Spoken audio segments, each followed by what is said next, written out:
Fala pessoal, sejam bem-vindos ao terceiro congresso do Fisiortopedia e hoje, muito mais do que feliz por tudo isso, hoje eu estou com uma grande amiga aqui, Naira Rabelo, uma grande referência para todos nós, uma profissional excelente, ela faz parte do programa desde o início, e para as pessoas não cansarem da minha cara, eu chamei alguém, com uma beleza maior para realmente dividir um pouquinho essa questão de host, de conversar com o pessoal e de ajudar em toda a produção, Então, dessa vez, a gente contou muito com a participação dela, foi sensacional.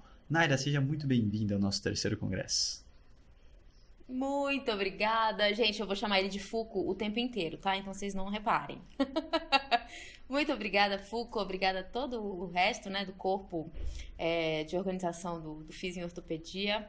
Prazer enorme para mim, enorme falar e estar dentro, de alguma forma, da organização desse congresso em especial. Para mim tem um gostinho diferente. Todo mundo, ou melhor, quem me conhece sabe da minha interação com as duas áreas, com as disfunções dos membros inferiores e com o esporte.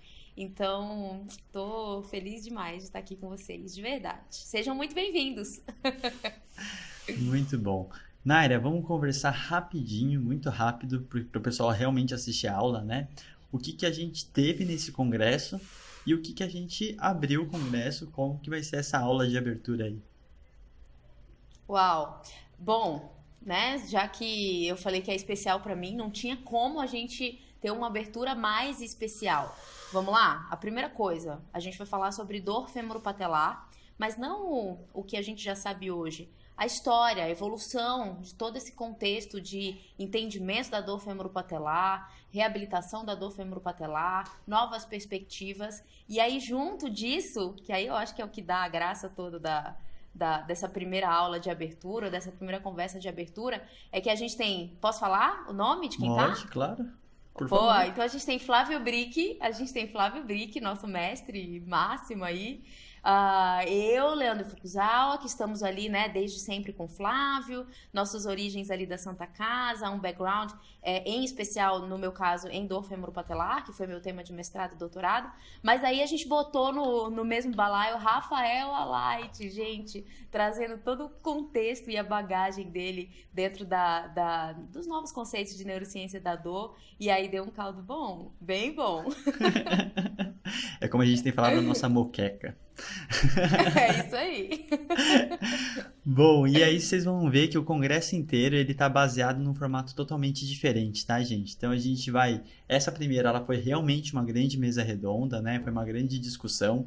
Mas o resto do congresso vocês vão ver diversas aulas e discussões baseadas nas aulas que foram dadas. Então vão ser aulas mais curtas, em grande parte, para depois dar mais valor às discussões, às trocas, e as trocas principalmente de experiências e evidências, Então, um formato de assuntos que eu diria tradicionais, mas para tentar sair um pouquinho desse diferente, um pouquinho fora da caixa, a gente trouxe esse formato totalmente diferente aí, e espero que vocês gostem, Então, foi sensacional. Vou deixar na área para falar rapidinho e a gente já vai fechar aqui para vocês poderem assistir a aula, tá bom? Muito bom, gente. De verdade, para mim, um dos grandes diferenciais desse congresso é o formato, tá? Então, dentro daquilo que a gente tentou trazer para vocês, envolve, dúvidas, enfim, as coisas que a ciência tem pesquisado atualmente, tem testado atualmente, em relação a todas as áreas que foram ministradas como aula, mas também tem muita dúvida. Tanto eu quanto o Fuco fizemos perguntas para os palestrantes com base naquilo que vocês costumam nos perguntar, em aulas, no Instagram. Então a gente tentou trazer vocês, as dúvidas de vocês, as polêmicas, dos temas, para que sejam sanadas ao longo dessas conversas após as aulas expositivas.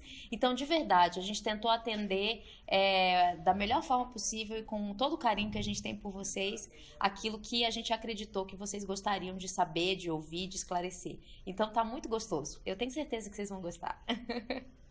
Muito bom, Nara. Então, assim, só para exaltar, para quem não conhecer Flávio Brick, tá? Segue lá. Ele é o diretor clínico, e fundador da GERF, Reabilitação, onde eu e a Nara nos conhecemos e trabalhamos juntos também, A gente se conhecia da Santa Casa, mas é tudo no meio junto.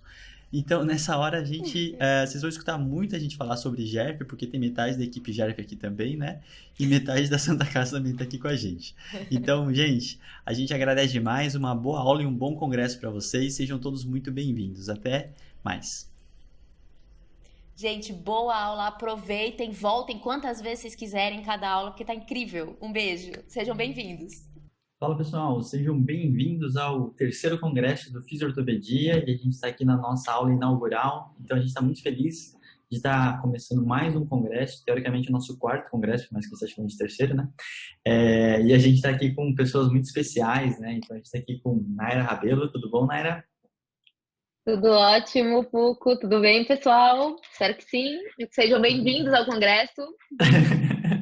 A gente não sabe como começa as coisas, né? Rafa, tudo bem? Tudo certo por aí? Tudo certo. Bom dia, boa tarde, boa noite, né? A gente nunca sabe quantas pessoas disputam, então tudo certo. Sejam bem-vindos ao congresso. Boa. E nosso querido amigo Flávio Brick. Tudo bom, Brick? Maravilha, Fuco. Valeu, galera. Boa tarde, boa noite, bom dia, qualquer período que vocês estejam. Prazerzão estar aqui com vocês para bater esse bate-papo aqui. Show. Então a gente vai começar esse congresso com uma temática muito especial. Acho que aqui todo mundo já passou por uma fase muito fervorosa de estudar patelofemoral, né? Então é um tema que a gente não poderia escolher outro para poder inaugurar e começar esse congresso.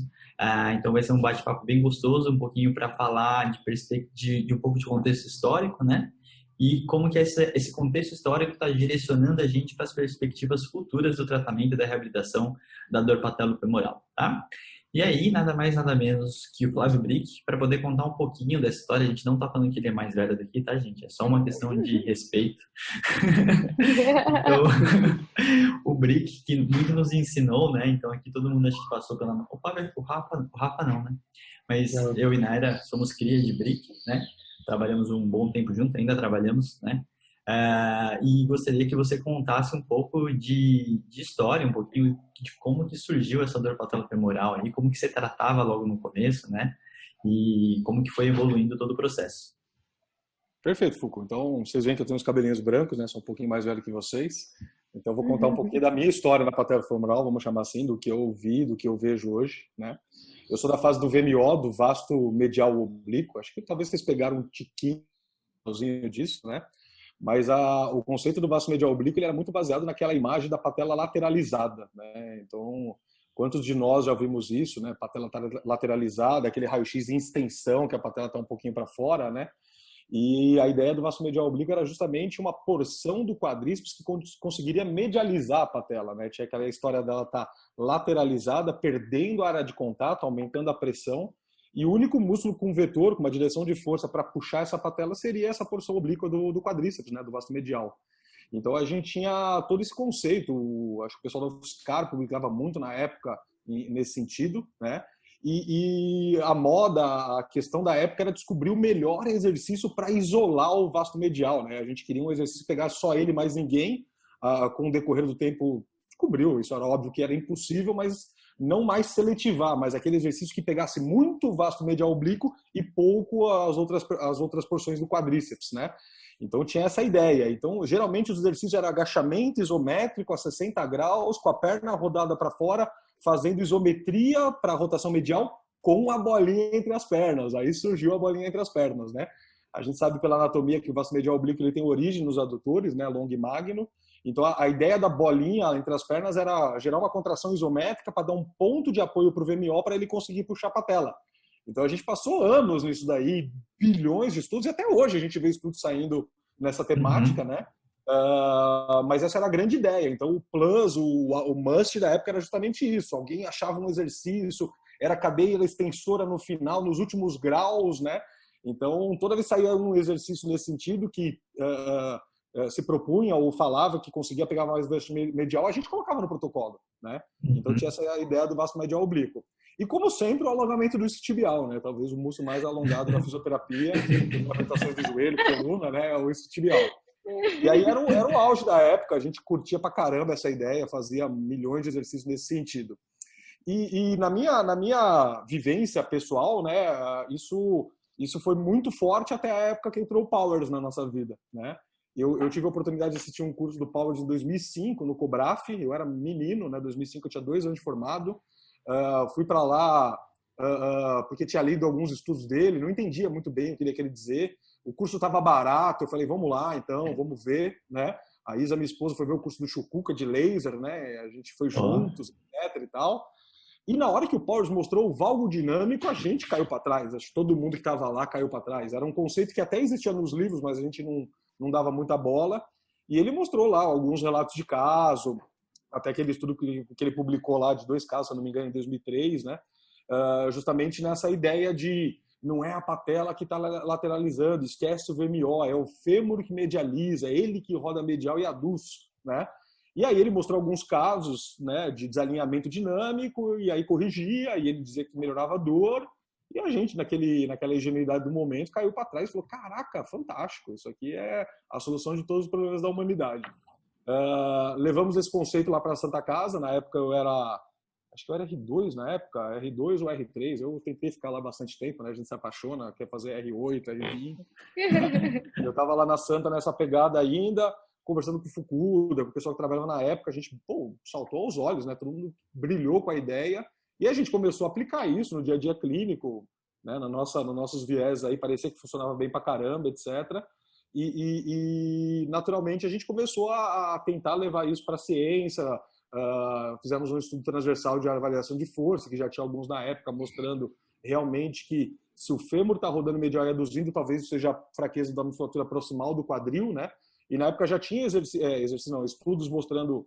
transversais mostrando fraqueza de abdutor, rotador lateral e extensor. O Eduardo Magalhães, na época, fez o mestrado dele nessa mesma linha, também mostrou essas fraquezas. Aí a gente emendou aquele primeiro ensaio clínico randomizado, que a gente publicou em 2010, se não me engano, e pegamos essa fase. Então, começou a esquecer do VMO, estamos olhando para o lugar errado, não é a patela que lateraliza, é o fêmur que medializa, então vamos segurar o fêmur, e fomos nessa ideia, né? E isso realmente pareceu muito interessante na época, até que os estudos vieram mudando também, né? Mostrando aí que a fraqueza não era a causa da consequência, uma revisão, se eu não me engano. E você vê que isso não é tanto tempo atrás, né? Se eu não me engano, a revisão que mostrou que em estudo transversal tem fraqueza e longitudinal não tem, é de 2015, uma revisão sistemática, se eu não me engano, vocês talvez memorizem mais do que eu as datas. Então, coisas bastante recentes. E chegou num ponto a gente falar, cara, não é mais quadríceps, é glúteo, né? E até tem uma revisão sistemática, se não me engano, em 2018, que ela compara quadríceps e glúteo, e o glúteo ganha. O glúteo é mais importante do que o quadríceps nas conclusões, dos resultados, né?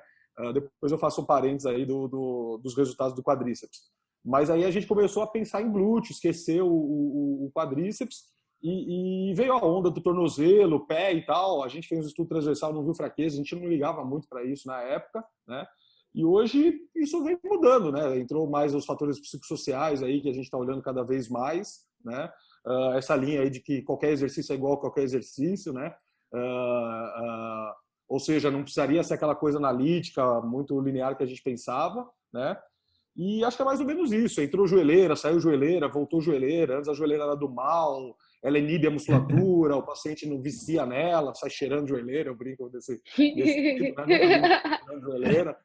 Mas entre o vício da joelheira, agora não pode, agora pode de novo. Tem estudos aí randomizados, controlados, bons, mostrando até melhor cinesiofobia, maior ativação. Pô, fantástico, né? Vocês sabem que eu uso pra caceta, gosto pra caramba, né? Mas eu acho que é mais ou menos isso, Foucault. Deixamos de alongar um monte de coisa que a gente alongava. Tinha o retináculo que estava tenso, a gente alongava retináculo, que é um tecido que não alonga. Verdade. Muito, né? Então, mais ou menos isso. Acho que, não sei se eu consegui resumir, mas eu passei muito por essas fases.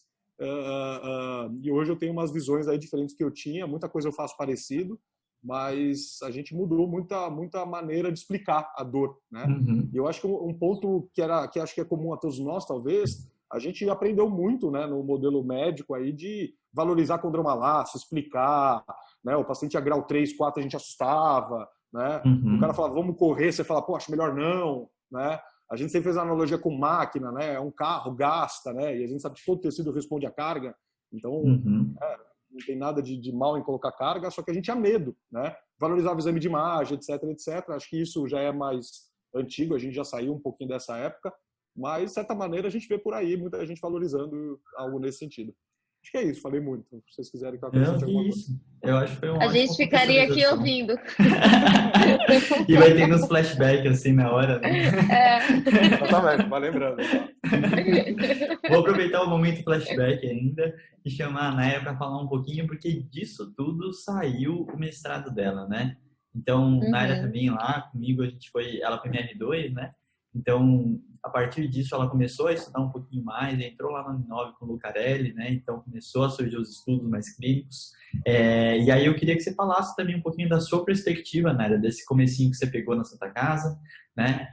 E depois como que o raciocínio estava por trás em relação e o que motivou principalmente o primeiro estudo teu do mestrado, que foi o ensaio clínico, né? Que gera frutos até hoje, né? Em relação ao masterclass e tudo mais, né?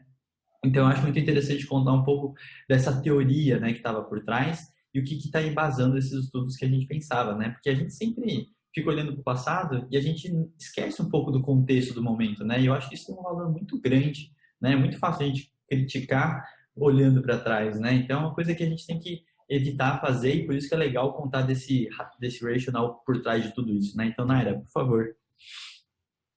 Eu já fui forjada dentro do modelo do Powers, né? O primeiro paper dele de 2003, então ele foi desenvolvendo, eu já caí na Santa Casa em 2010, né? O paper do Flávio Fukuda, o ensaio clínico, comparando a abordagem, né, de quadril versus quadríceps, ou abordagem proximal versus abordagem local, né? São termos usados até hoje, mas na época estava muito em voga isso.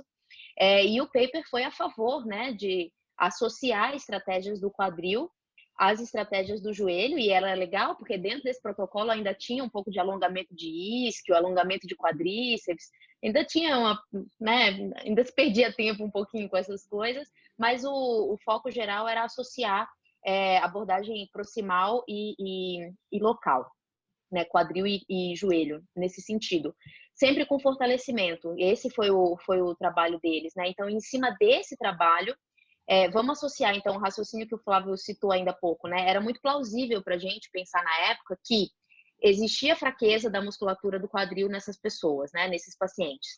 A gente via, e dentro dos nossos vieses, era muito fácil a gente ver, a gente não sabia muito bem como avaliar o valgo dinâmico. A gente não sabe muito bem até hoje, mas na época a gente só pedia para o paciente agachar, né? Não tinha nenhuma explicação prévia, a gente não tinha muito critério, o joelho aduzia um pouquinho, né, no plano frontal ali, pensando no 2D, e aí, no caso, o quadril aduzia, e aí a gente associava essa ideia, olha, eles têm valgo dinâmico, então existe adução e rotação interna de quadril, eles têm fraqueza do quadril, cara, tratar o quadril, ou seja, fortalecer o quadril, melhora a dor e função nesses pacientes, que foi o resultado do trabalho do Flávio, do Fukuda, de vários outros autores. Então, vamos ver se, além de fortalecer, a gente ensinar eles a controlar o valgo dinâmico no agachamento, será que isso não vai resolver ainda mais? Será que, aí pronto, né? Vamos matar a charada total, então fortalecer os abdutores e rotadores laterais e ensinar a controlar o valgo dinâmico. Daí saiu a ideia do meu ensaio clínico, era uma ideia que o Thiago discutia com o Flávio na época, eu acabei entrando para fazer um RCT no mestrado, maluquice, assim, saiu no mestrado de fato, mas bem maluco, e aí a gente veio, né, tentou comparar um grupo que só fortaleceu e um grupo que fortaleceu, e a gente fez essa conscientização aí vieram, né, os exercícios com elastiquinho, que a gente já fazia na Santa Casa, elastiquinho em volta do joelho, elástico puxando para o valgo, pedindo para o paciente controlar, né, aquela força para a adução do quadril que a gente fazia por meio do elástico. Então a gente botou à prova aqueles exercícios que a gente já fazia na Santa Casa, que grandes autores aí fora já davam aulas em congresso, a gente lembra o Wilk dando aula com esses exercícios e tal. Então a gente botou à prova esse protocolo. E, né, ao final de tudo, para nossa grande surpresa, eu brinco até hoje, falo que eu olhava os dados, né, depois que a gente abriu a randomização, parecia que eu tinha misturado o paciente nos dois grupos, porque eles eram exatamente iguais. Tinha variável que era igual casa decimal, assim, era um negócio muito incrível, sabe? Ou seja, os dois grupos, houve melhora da dor e da função, Só que não houve mudança, a gente avaliou força de todos os músculos, avaliou a cinemática de todas as articulações dos membros inferiores, inclusive tronco, num step down, e a gente não viu diferença nenhuma. Ambos os grupos melhoraram força, então o que a gente acreditava? Que trabalhar força mudava a biomecânica, era por isso que essas pessoas melhoravam, e no trabalho mostrou que só ganhar força não muda a biomecânica. E a gente acreditava que quando a gente estimulava o controle do valgo, esses indivíduos controlavam ainda mais os movimentos do membro inferior, ali, né, o que a gente chamava de mau alinhamento, e aí isso implicaria numa melhora clínica ainda maior. E também não adiantou. Então, usar elastiquinho em volta do joelho, eu gosto de frisar isso, gente, durante os exercícios da fisioterapia. Então, agachamento, afundo, controle do valgo ali em cima do bozu, controle do valgo na frente do espelho, com feedback visual mesmo do espelho, nos exercícios que a gente usa classicamente na fisioterapia, não mudou a mecânica. E ambos os grupos melhoraram dor e função. Então, no final das contas, eu brinco que eu caí do cavalo, porque, né, a gente não pode ser parcial fazendo pesquisa, mas no fundo, você tem uma hipótese. E, nesse sentido, a hipótese, a gente não conseguiu, né, validar isso. De fato, não tinha nada a ver com o que a gente estava pensando. A gente demorou muito tempo para publicar e eu tenho eu tendo a pensar que era difícil mesmo. As revistas, elas batiam muito, sabe? Não acreditavam naquilo. Depois, outros trabalhos vieram mostrando praticamente o mesmo resultado, ou algo bem semelhante. Tanto é que, hoje em dia, né, esse mesmo paper do meu mestrado está citado na última revisão e trabalho sobre dor femoropatelar como referência de que talvez não valha mesmo a pena a gente usar os elastiquinhos em volta do joelho, o feedback durante os exercícios em si, porque no final das contas isso não se transpõe, né, para uma atividade fora daquele contexto do exercício. Então, agachamento, corrida e tal. Então, no final das contas foi isso. Acho que foi o grande choque, assim, de que talvez a forma como a gente explicava a dor e a melhora clínica, né, funcional dos pacientes, talvez não fosse bem pela forma como a gente pensava, mas invariavelmente fazer exercício melhora esses pacientes, né? Esse combo aí de quadril, quadríceps, exercícios locais, gerais, enfim. Acho que vale a pena a gente discutir um pouquinho melhor para que lado a gente está indo com essa ideia de exercícios, inclusive exercício de qualquer forma. Mas é isso, acho que foi um grande choque, assim. Mas para mim foi muito legal como pesquisadora mesmo, porque a partir daí foi que eu abri um pouco a cabeça em relação a outros fatores que poderiam ter importância, né? Num paciente com dor crônica, que é o paciente com dor femoropatelar. A dor não é constante, ela é sazonal, né? Tem os picos, mas inevitavelmente é um paciente que tem dor por anos e anos, né? E aí veio o Masterclass e tal. Falei demais também. Segura aí que tem mais informações que a gente vai pedir, né? E é muito legal, assim, eu acho que para quem não é da época, assim, do VMO e do glúteo, né? Até voltando um pouquinho na história do BRIC, eu lembro de uma história engraçada que eu trabalhava com o Reinaldo, que também passou pelo BRIC. Naquela época que o Reinaldo trabalhava comigo, ele estava lá, a gente tinha um fisioterapeuta sênior que ainda fazia com a bolinha no meio do joelho, né? E aí eu lembro que ele quase que foi despedido da clínica por causa dessa discussão e dessa briga, né? Então, hoje, tudo que a gente vê de biomédico, biopsicossocial, né? A gente sempre vai trocando, acho que quem tá brigando, né? Então, assim, sempre vem, troca, aí ele briga com quem tá antes, e aí você fica num contexto, sempre tentando entender o que é o melhor, o que tá mais certo, né? E a gente começa a ver que tem muitos equívocos disso, né? Então, vou perguntar vou puxar o Rafa agora, acho que para falar uma perspectiva um pouco mais metodológica, e depois já puxar um pouco de mecanismo, né? Quais foram esses principais equívocos, Rafa? Para quem não sabe, o Rafa também já teve seu momento patelofemoral, fez seu TCC nisso, né, Rafa? que a Naira orientou. É verdade. Orientação de Thiago Fukuda, né? Então, assim, ele também teve esse momento. Verdade, todos tiveram esse momento. Tá todo mundo no mesmo buraco. Então, Rafa, conta pra mim o que foram esses equívocos que a gente pode falar, ou aprendizados. Eu acho que é muito melhor falar sobre aprendizados em relação às nossas interpretações, principalmente em cima de toda essa história legal que o Brick contou pra gente. Eu acho que, na verdade, o que o que se passou, né, a história que a gente estava conversando aqui, se a gente olhar para as outras áreas da física musculoesquelética, ela foi muito parecida. A gente veio, né, ao longo da nossa independência profissional, essa coisa da caracterização de quem é o fisioterapeuta musculoesquelético, é o profissional do movimento, né? Dessa caracterização surgiu um modelo cinesiopatológico, que é um modelo que tentava explicar porque as pessoas tinham dor, né, e qual era a relação da dor entre o movimento, com base no raciocínio extremamente biomédico, biomecânico, que de novo fazia sentido para a época, pelo conhecimento que a gente tinha. E com base nesse raciocínio em extrapolações de estudos, como a gente viu, né, muitas vezes estudos transversais no começo, várias propostas de tratamento foram sugeridas, né, seja para escápula, na forma da estabilização, para coluna, na ideia da estabilização de músculos profundos, ou no membro inferior, na ideia do complexo posterolateral e do quadril. E é muito interessante porque, na medida que a gente foi caminhando na literatura, eu acho que foi ficando mais claro, né, essa distinção entre algo ser efetivamente, clinicamente eficaz, né? Então a gente sabe, o Brick comentou da revisão, se eu não me engano, acho que é de 2015 ou 2016 mesmo, da British Journal of Sports Medicine, que comenta e vê que, olha, a gente tem um grau moderado de evidência para que fortalecimento de quadril mais quadríceps seja melhor do que só de quadríceps, né? E o que me intriga é que a mesma revisão traz estudos que avaliaram a força, né, do complexo do quadril e do quadríceps, e mostra que esses mesmos estudos que encontraram que fortalecer o quadril era melhor, né, o adicionar o quadril era melhor, não encontraram diferença de força entre o quadril e o quadríceps. Ou seja, a gente chama de treino de força, mas na verdade o que parece, né, é que a gente não precisa ganhar força para os pacientes melhorarem. E aí isso foi uma coisa que veio caminhando junto. A gente tem pouco dado fora da coluna disso, de estudos de mecanismos clínicos, né? Mas o que a gente está vendo hoje na coluna, por exemplo, é que, bom, você não precisa mudar a força, nível de ativação de músculos profundos, morfologia dos músculos profundos, para que os pacientes melhorem de dor de coluna.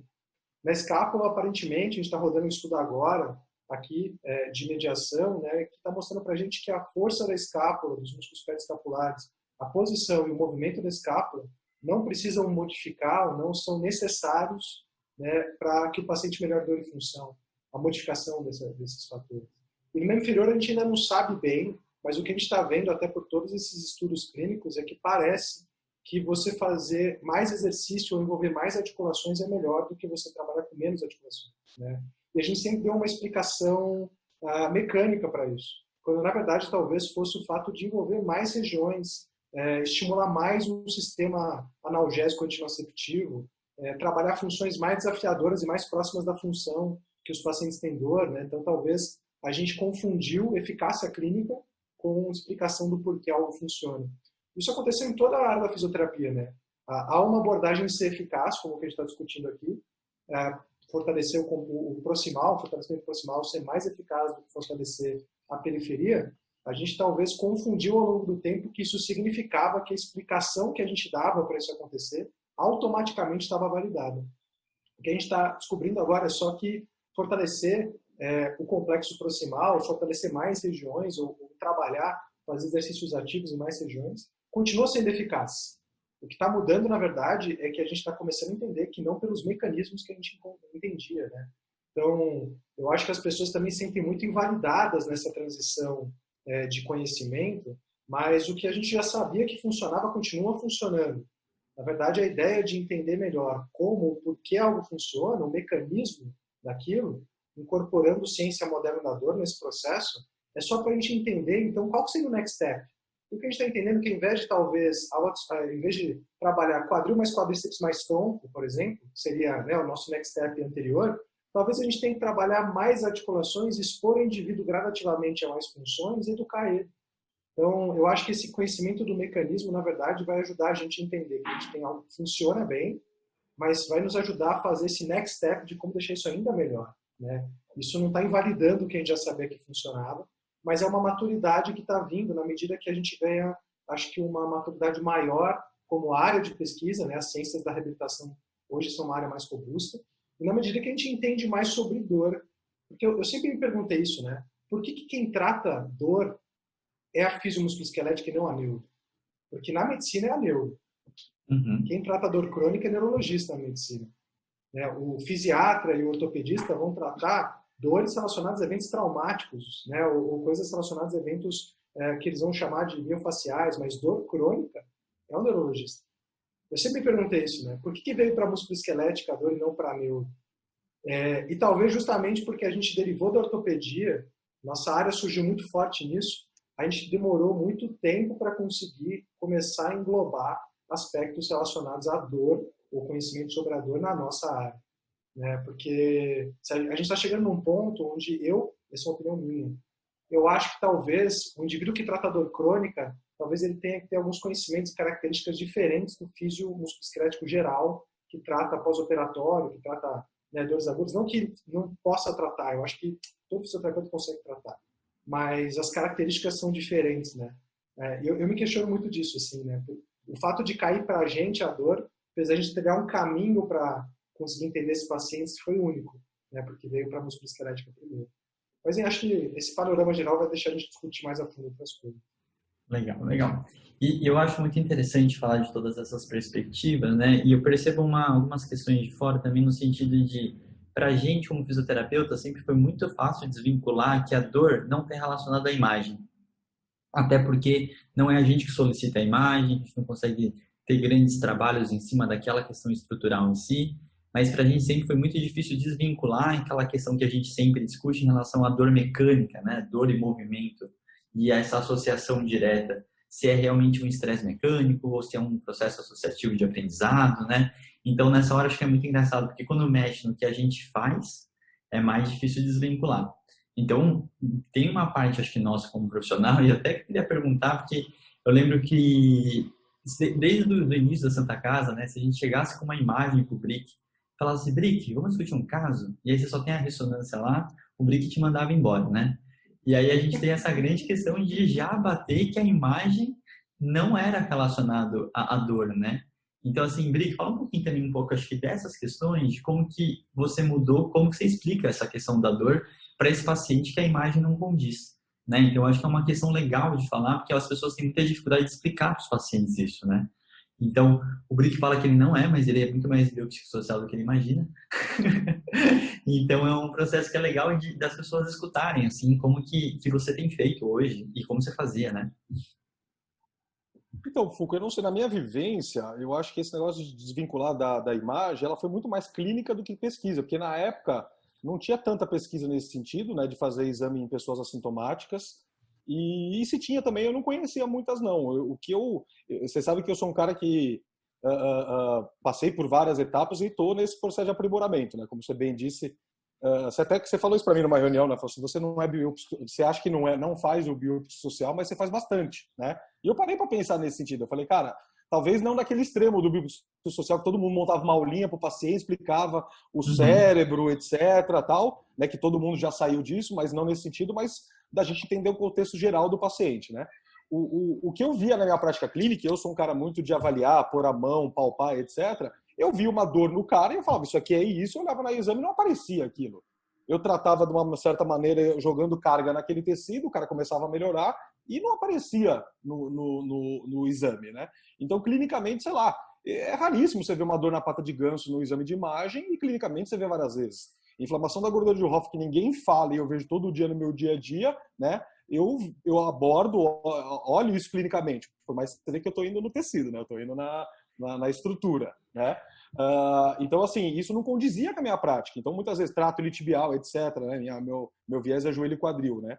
Então, eu não via muito isso. Então, é que negócio. A gente tinha uma ideia que não tinha uma associação. Eu não via isso no meu dia a dia. Se você viesse com um exame para discutir, vamos chegar aonde, né? Vai aparecer uma coisa medial e a dor do cara é lateral. Sei lá, não tem lógica nenhuma, né? Então, eu passei muito pela parte clínica. Eu, particularmente, tive a minha vida inteira na parte clínica e eu entrei na parte científica porque estava na Santa Casa, tinha que publicar, tinha que ir para essa situação. Nunca foi meu desejo fazer mestrado, doutorado, publicar 50 artigos. Eu gosto aqui, atendendo, meu dia a dia, etc. Então, assim, a partir do momento que a gente via isso nos pacientes, eu tinha uma tendência de falar, isso aqui é sobrecarga, é mais do que você aguenta. A gente só precisa fazer o seu corpo aguentar mais do que isso, né? Então, assim, esquece a condromalácia. E aí os estudos vieram, né, grau 3, 4, mostrando que não tinha associação. Eu falei, esquece o exame de imagem. E uma coisa que me ajuda muito é mudar o sintoma na hora. Eu ponho uma joelheira no cara, ele abaixa e fala, nossa, minha dor sumiu. Sumiu zero, zero. Eu falo, pronto, sua condromalase continua aí, sua artrose continua aí, sua faceite, que seja, entendeu? Vocês sabem que eu gosto como é que vocês chamam de modificadores de sintomas, né? Ou violação de expectativa, né? Se a gente for pro lado da exposição, mas é isso aí. Então, aí assim, você muda o sintoma do cara na hora. Eu falo, cara, minha dor sumiu. Eu fiz isso ontem num cara de quadril com dor há 5 anos que o cara pirou. Ele falou, por que ninguém fez isso antes? Eu falei, também não sei. Eu não sei. Eu tô acostumado a fazer, eu acho que isso é fundamental eu fazer, né? E o cara já compra a ideia. Imagina o cara na minha frente depois de 5 anos, quantos físicos, quantos médicos. Na hora que eu coloquei o negócio, ele falou, nossa, 70% melhor. Eu falei, maravilha, então agora deixa isso daí um pouquinho que você volta mais fácil, né? Então, nesse sentido. Então, acho que eu enrolei um pouquinho para responder sua pergunta, Foucault, mas assim, eu jogava na sobrecarga. Eu falava, isso é só uma inflamação, uso isso até hoje, é só uma inflamaçãozinha. Eu tomo um anti-inflamatório e melhora. Pronto, aí eu vou na dele, né? Boa, viu? Melhora, né?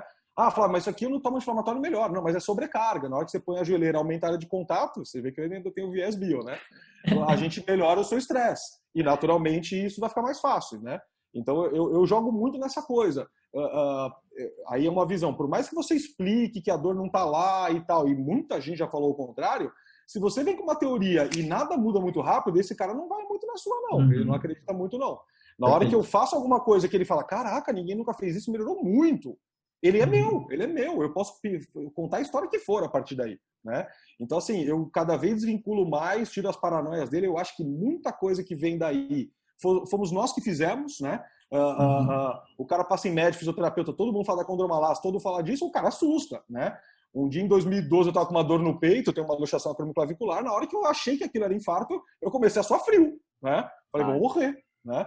Então, assim, na hora que a gente ensina o errado pro cara, esse cara ele pira, ele deixa de fazer as coisas, etc. E eu acho que a gente está num processo de corrigir o erro do passado, né? Da gente parar de nocebar o cara. Eu sempre falo isso para vocês, eu acho que o nocebo é o maior conceito nessa questão toda, porque na hora que você dá boa informação e muda o sintoma dele rápido, esse cara é seu. Esse cara é seu, né? E aí cada um explica como quiser, né? Eu acho que a gente é muito extremista na fisioterapia, né? Onde o glúteo servia para tudo, aí entrou o psicossocial que não serve para nada, que serve para tudo, a estrutura não serve para nada, esquece fortalecer, esquece ativar, esquece a estimulação. A gente é muito extremista nessas mudanças, como a gente foi falando, VMO, aí como o Foucault falou, o cara do glúteo briga com o VMO, manda o cara embora, despede ele que está desatualizado, agora manda o Flávio embora que ele está desatualizado, né? A gente vai nesses processos. Eu acho que nem tanto ao céu, nem tanto ao mar, entendeu? Fortalecer é importante, a gente sabe que precisa ganhar força mesmo, a maior parte dos estudos que fortalecem quadris no fortalecimento femoral não ganham força de quadris, ou seja, ele ficou 6 semanas dando estimular e não ganhou, né? Então, sei lá, acho que eu já até saí do tema, mas a gente não ir nem tudo para um lado, nem tudo para o outro, é um meio campo e, como o Rafa falou, entender o que realmente está acontecendo, qual que é o mecanismo, se é que talvez a gente vai entender isso um dia, né? Mas acho que é isso. Não sei se eu respondi ou só enrolei. Não, eu acho ótimo. Até eu vou pedir para o Rafa explicar tanto a questão um pouco mais detalhada, né? Por mais que a gente tenha falado muito em relação à dor em movimento, né? Que acho que é a temática principal que o Rafa estuda hoje.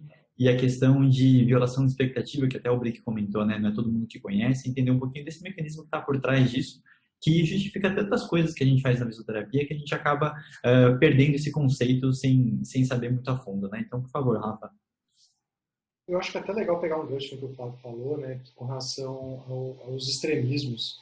Por isso até que eu gosto de usar a palavra multidimensional ao invés de biopsicossocial, né? Porque nossa mente humana que classifica as coisas, né, a gente olha para o arco-íris e a gente quer colocar as coisas em caixinhas porque é mais fácil para a gente entender. Mas, na verdade, não tem um ponto de corte entre uma cor e outra. E quando a gente coloca biopsicossocial, que dá a entender quando a gente olha para o paciente, que um é mais bio, um é mais psico, um é mais social. A gente fica querendo classificar eles nisso, mas na verdade, o que a gente está começando a entender, acho que o que a ciência está trazendo para a gente é que dor é complexo, saúde é complexo e vão sempre ter uma série de fatores que vão estar se relacionando ali. Inclusive fatores biológicos. Então, a gente olha, a dor crônica não é uma dor que está lá 24 horas por dia, 7 dias por semana. Vão ter vários pacientes com dor crônica que vão ter dor de característica nocitiva por conta da periferia. Isso não é uma regra, né? Cada um vai ter um processo muito individual de sintoma, né, quando a gente fala de dor. Então, eu acho que, assim, realmente, começar por essa parte do multidimensional. E aí, pegando o gancho da ideia do multidimensional, o que eu vejo, assim, né? Quando a gente começou a entender que, bom, mesmo num sistema fisiológico, num sistema sadio, né, nervoso, o nosso sistema de sinalização nocitiva ele já é impreciso por natureza, né? A própria definição de dor traz essa imprecisão, mostrando que dor não é igual a lesão. Ela pode ser, inclusive, um risco potencial de lesão. Então, a própria definição já traz para a gente que a dor, além de ter uma incerteza com relação à sinalização que vem da periferia, o processamento do sistema nervoso central, ele, na verdade, leva uma série de fatores em consideração. Mesmo no indivíduo sadio, que dirá no indivíduo com dor crônica, né?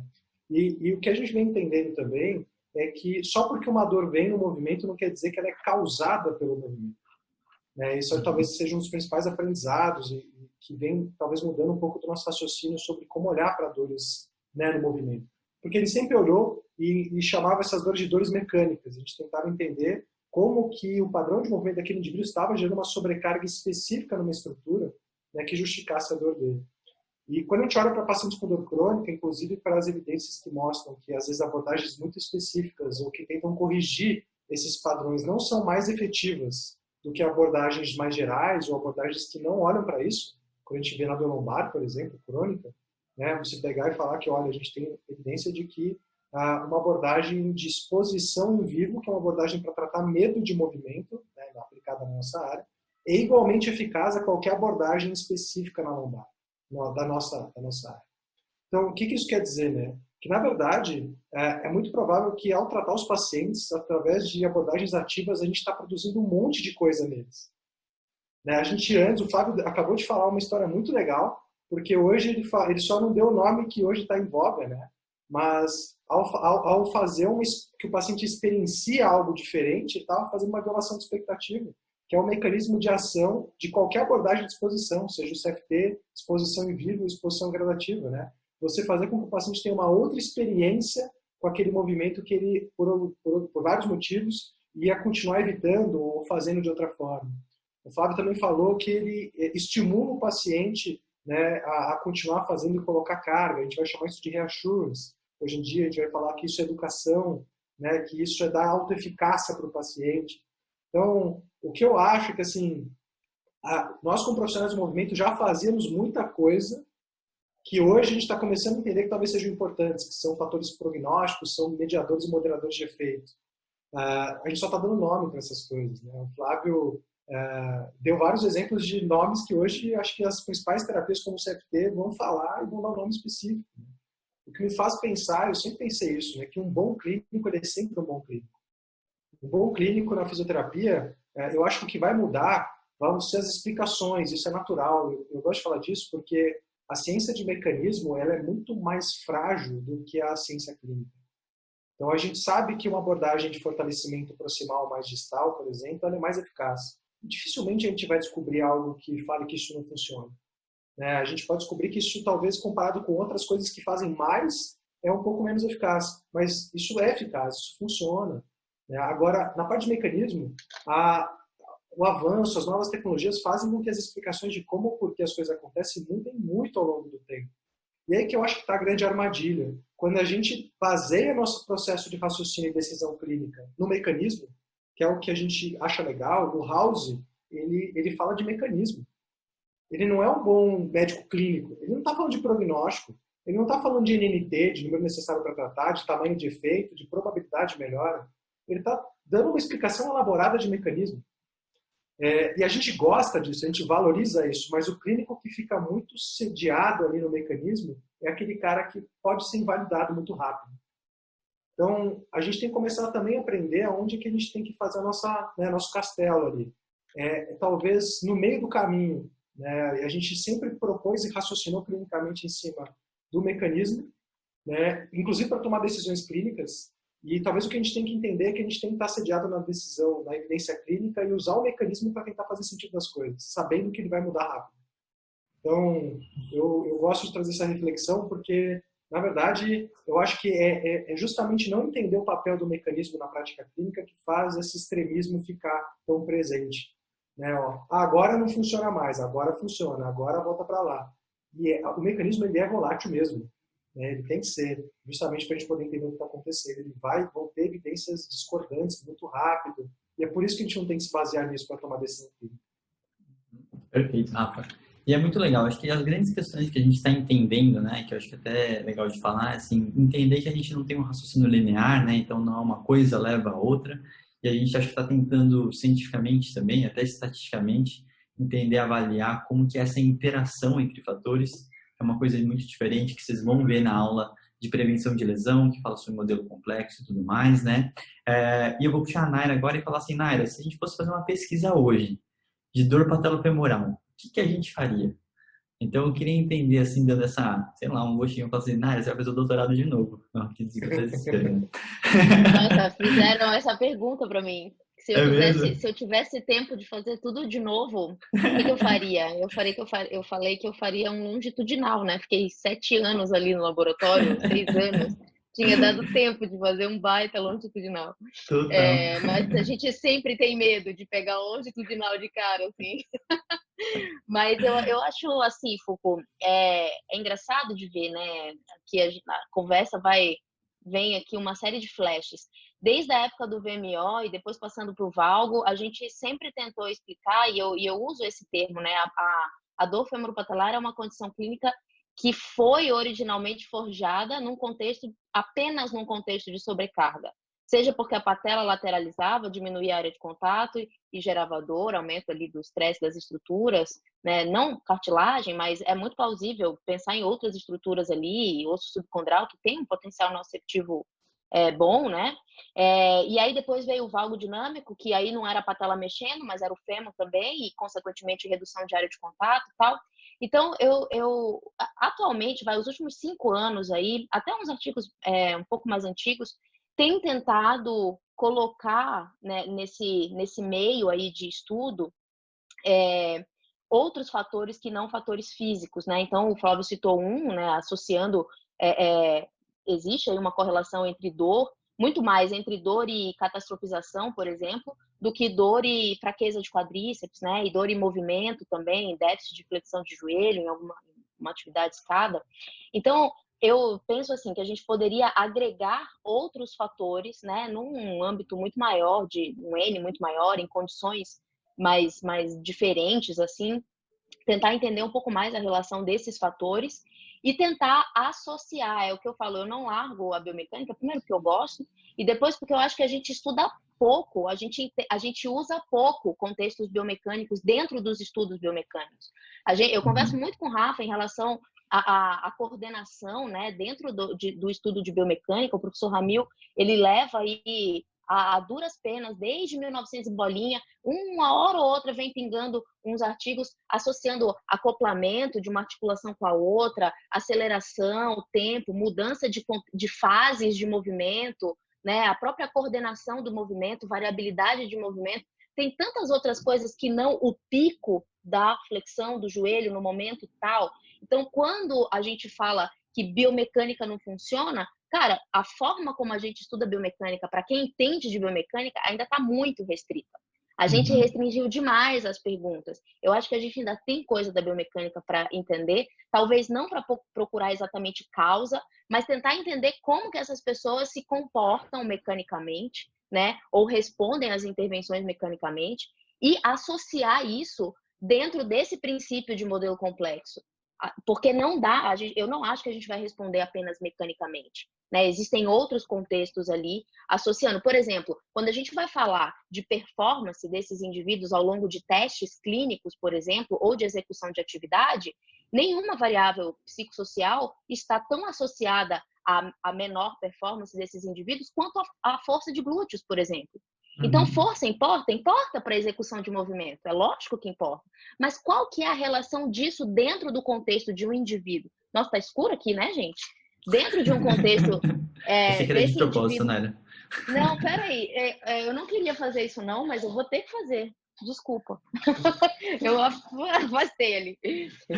Dentro desse contexto, desculpa, dentro desse contexto, eu acho que a gente poderia associar, sabe, essas variáveis e tentar explorar um pouco mais a biomecânica, que são perguntas muito restritas, muito restritas. Então, acho que entender isso... E tem saído estudo mesmo, mas ainda muito salaminho, sabe? Muito cortadinho. Acho que vamos fazer um negócio maior e deixar as coisas as claras. Se é que a gente vai ter, né? Porque eu queria fazer um comentário aqui. O Flávio sabe disso, quantas vezes a gente já viu ele avaliando e atendendo esse tipo de paciente. Cara, a gente chama a mesma coisa de dor femoropatelar, mas a gente chama uma bailarina que tem dor na região da frente do joelho, que tem uma hipotrofia absurda de quadríceps, com sinal de lag, que não consegue fazer extensão de joelho, e a gente também tem um corredor com dor anterior que só sente dor no 10º quilômetro. Cara, não é a mesma coisa. Não é a mesma coisa. E a gente precisa entender isso. São mecanismos distintos, e eu acho que vale a pena investir em estudo de mecanismo para dor em membro inferior, inclusive dor femoropatelar. A gente não tem estudo de mecanismo real, né, metodologicamente falando, para avaliar mecanismo. Não acho que dá para fazer inferência, tá, de outros contextos, tipo dor lombar, diretamente com dor femoropatelar. Eu acho que são contextos, inclusive psicossociais diferentes. Parece que coluna é sempre mais grave, né, para todo mundo, e aí acaba sendo bem mais amedrontador, mas de certa forma não é a mesma coisa, sabe? Eu canso de ver paciente que não tem fraqueza mesmo, não tem, o quadríceps chuta longe, explode o dinamômetro, entendeu? E tem dor anterior, dor femoropatelar, né? Então, são contextos distintos também, eu acho que vale a pena a gente entender isso. Eu acho muito legal. A gente está indo para a parte final aqui, até vou pedir para vocês pensarem nas palavras finais.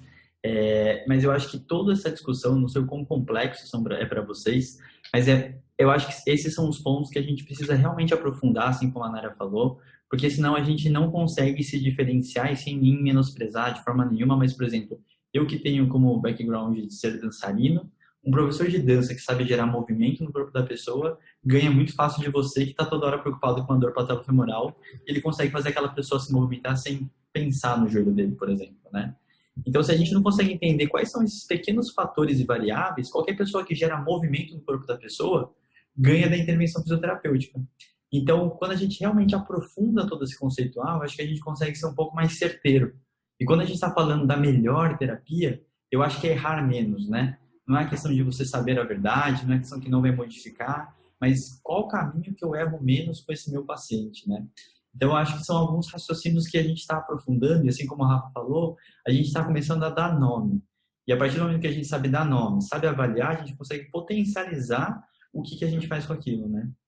Então, eu acho que a gente tem que partir um pouquinho desse raciocínio para conseguir melhorar esse tratamento e ser mais assertivo, né? Então, vou pedir as palavras finais aqui, a gente tem pelo menos 10 minutinhos, então sempre deixo o que a gente gosta de falar. Então, por favor, Brick, palavras finais aí e dá boas-vindas para o Congresso. Eu queria, se você me permite, eu queria falar um negocinho do que a Naira falou e só uma aflição pessoal clínica, né? Claro.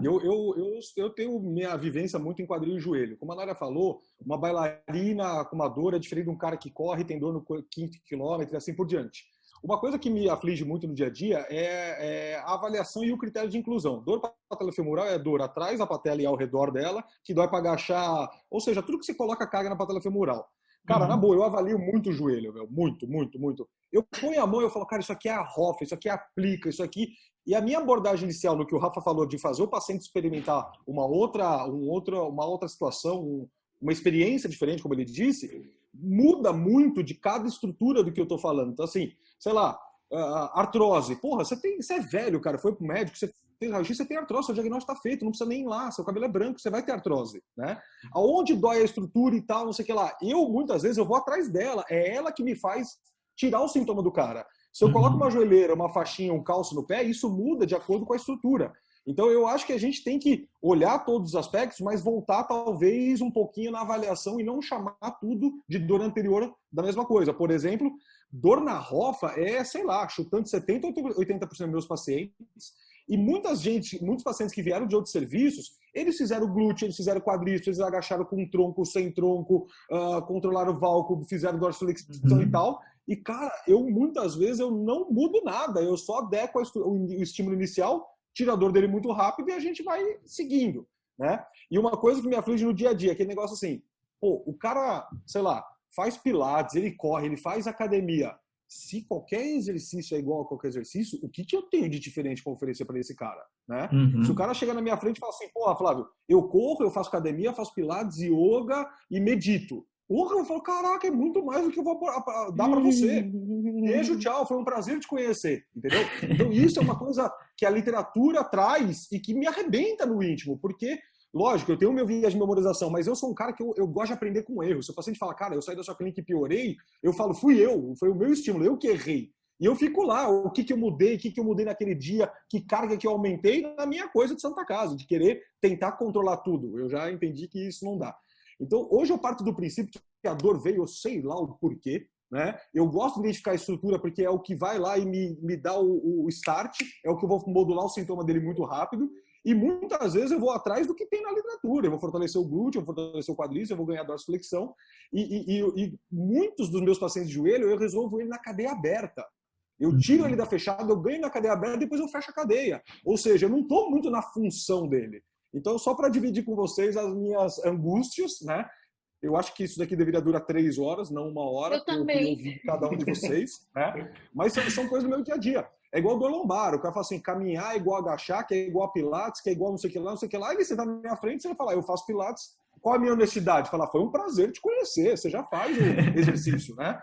E eu falo para ele, sai de mim que eu sou caro, sai do pilates que é carinho e vai andar, que é a mesma coisa, que é barato, né? Eu não sei se vocês têm essas aflições, essas angústias, entendeu? Só queria finalizar com as minhas angústias e pedir pro Foucault deixar durar mais 1 hora, eu cansado de fazer. Quem quiser, quem quiser mais 1 cancelar o hora, paciente. comenta aqui. Se você cancelar o paciente, a gente pode pensar em negociar, Henrique. É isso aí. Eu peço pra alguém atender, ele não vai ficar bravo, ele tá bem. Bom, o Brick já é famoso pela pontualidade dele, né, com os atendimentos. Então não seria nada muito diferente. Por que o médico pode atrasar 1h30, né? Deixa eu atrasar mesmo. Rafa, por favor, palavras finais aí.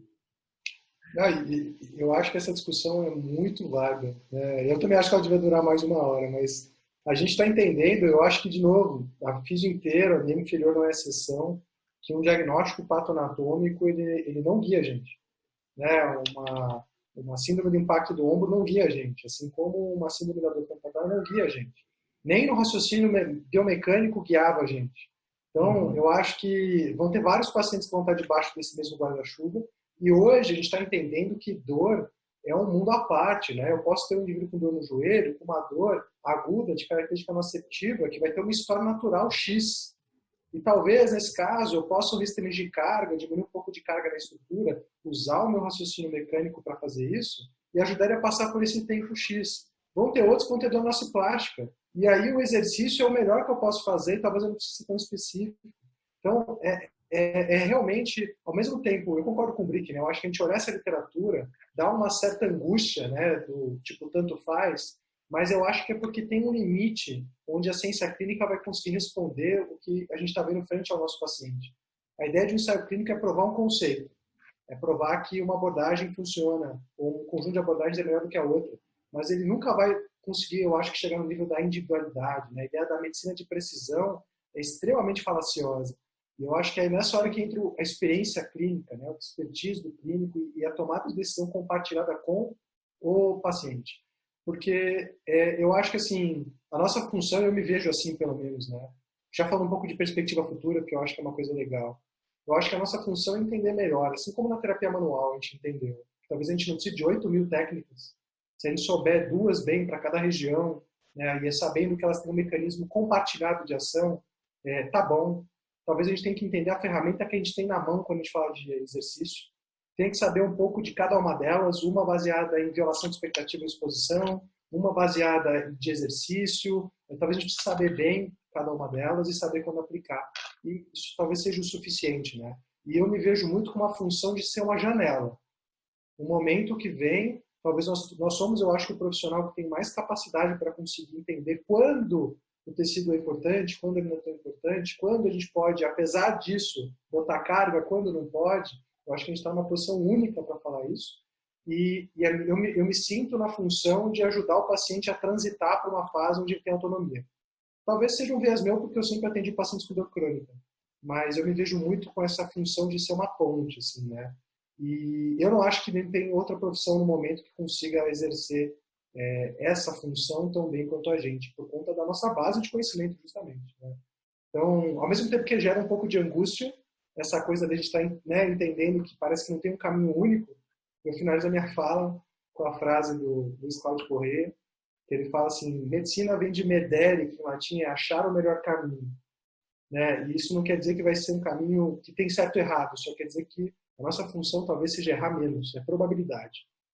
E aí eu acho que vai ser uma bela junção de uma bela moqueca capixaba para quem é da região de Vitória, né? Para quem não é capixaba, mas entre juntar a experiência clínica, a preferência do paciente realmente usar a melhor evidência disponível, né? Eu acho que a gente não tem que se invalidar por essas evidências, muito pelo contrário. Perfeito, muito bom. Naira, por favor, palavras finais aí.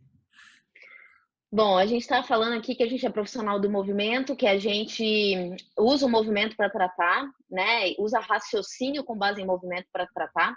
E nesse sentido, acho que voltado bem para a dor femoropatelar e para o histórico da dor femoropatelar, alguns pontos que vários de vocês falaram. A gente abandona muito fácil o raciocínio voltado para exame de imagem. E aí a gente parou de nocebar o paciente, ou tende a não nocebar tanto o paciente, pensando no raciocínio de imagem. Mas a gente persiste nocebando o paciente com raciocínio de movimento. Então, é muito comum, é muito fácil para a gente dizer para o paciente, ou para o paciente entender que a dor dele é porque ele está se movimentando errado. Todo mundo, ou grande parte das pessoas que chega com dor no joelho, né, quadril e tal, e que faz qualquer tipo de atividade, para de fazer atividade porque ouviu que se movimenta errado, que está se mexendo de forma errada. Cara, se a gente valida isso por qualquer tipo de explicação, primeiro, o primeiro ponto é que a gente não consegue provar que o movimento causa a dor.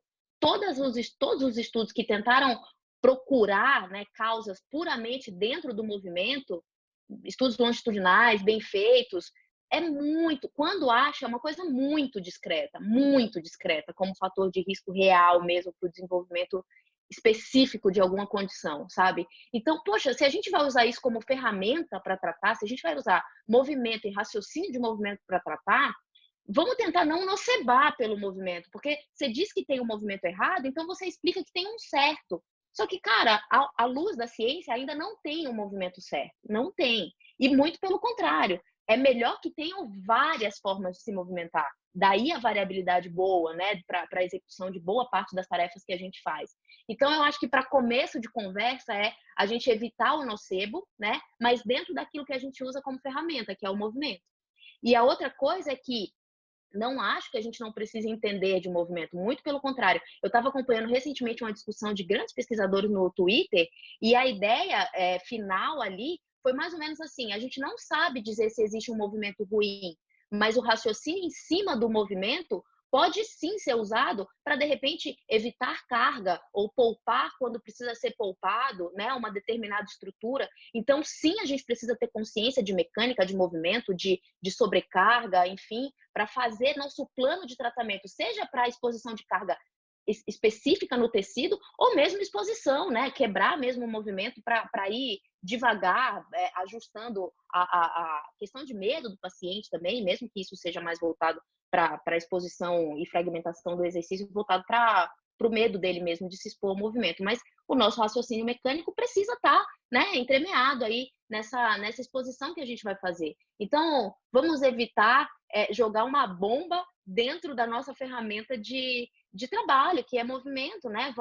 E assim, uma vez que você desmistifica isso, eu vejo particularmente como um ponto inicial para a gente trabalhar a autoeficácia do paciente. Se ele entende que ele não está se movimentando errado, cara, ele compra o que você faz. Ele faz mais o que você diz para ele fazer em casa. Ele se sente mais capaz de fazer. Então, se a gente está entendendo que a autoeficácia é algo importante, inclusive como fator prognóstico, se a gente não nocebar pelo movimento, eu acho que a gente tem grandes chances de caminhar melhor, sabe? De conduzir melhor esses casos. Então é isso, não vamos nocebar pelo movimento. Acho que é a minha mensagem final. E eu concordo muito com o Rafa e partilho das angústias do Flávio, mas também entendo que a gente está achando o nosso papel como guia mesmo, como auxiliador nessa retomada da atividade física, mas de uma maneira talvez gradual, ou enfim, com menos medo, ou com uma exposição à carga específica em tecidos mesmo, de uma maneira melhor construída, né, para os nossos pacientes, assim. E deixar eles irem embora sozinhos depois, manejando da melhor forma possível. Sem a gente, de preferência. Boa. Então essa discussão realmente ela poderia durar muito tempo aqui, até uma agonia terminar uma coisa dessa, mas a gente precisa, senão as pessoas não veem o resto do congresso. Então eu acho que é muito interessante. Eu acho que o mais legal de reforçar, né, que aqui somos 4 pessoas, né, por mais que eu, Flávio, na área tenha uma formação muito parecida, nossa formação na Real Brick, o Rafa veio de uma outra formação totalmente diferente. Mas a gente somos 4 profissionais que fazemos de forma, com o mesmo raciocínio, acho que de background, né, no geral, mas provavelmente se a gente pegar o mesmo paciente, a gente vai fazer coisas muito diferentes, né, e isso é muito valioso poder fazer isso, né. Então eu acho que é muito legal que a gente não está querendo falar de formar nenhuma escola que tem que fazer desse jeito, né. Então a gente está querendo entender e isso abrange um pouco mais, facilita que outras coisas venham, a gente só precisa entender e ter um embasamento mínimo, né? Para não ser mais uma questão de anedota, uma coisa mais falaciosa, né? Mas vocês vão entender que por trás de toda essa discussão tem muitos pontos muito próximos, né? Por mais que um esteja falando um pouco mais de estrutura, o outro falando de movimento assim, o outro, o Rafa está falando de neurociência. Então, cada um tem o seu background que direciona o seu raciocínio clínico, né? A forma como cada um equilibra isso é muito importante. E eu acho que na hora que a gente deixa de catequizar ou defender uma teoria e lembrar que o paciente ele quer ver resultado, e ele não está querendo ser um ensaio clínico teu, que se está certo ou se está errado, ele também não é a última evidência, tá? Então isso é muito importante de você conseguir falar assim, você não tem que comprovar se o glúteo é forte ou não, e o paciente quer ficar melhor, né? Ele quer voltar a fazer as coisas dele. Então, eu acho que nessas horas a gente também tem que acalmar um pouco todo o nosso ego terapêutico para poder oferecer o melhor para o nosso paciente, né? Então, gente, com muita dor no coração, eu finalizo a primeira aula do congresso aqui, tá? Sejam todos muito bem-vindos aí, vão ser 4 dias sensacionais, aí, com muitas discussões. O Brig vai aparecer várias vezes, a Nádia vai aparecer várias vezes, o Rafa várias vezes, então, assim, vocês não vão cansar da gente, espero por um momento. A gente espera que não canse, né? Por favor, não cansem. Então, gente, é isso. Muito obrigado aí pela atenção. Sejam bem-vindos ao 3º congresso. E acho que é isso. Alguém quer dar mais algum recado? Não? Só quero dizer que foi uma honra estar aqui com vocês e que eu tô com saudade de todo mundo. Gente, um beijo, sejam muito bem-vindos. A gente promete fazer uma dessa ano que vem, tudo presencial, tá, gente? Um grande abraço para todo mundo. Até a próxima e valeu.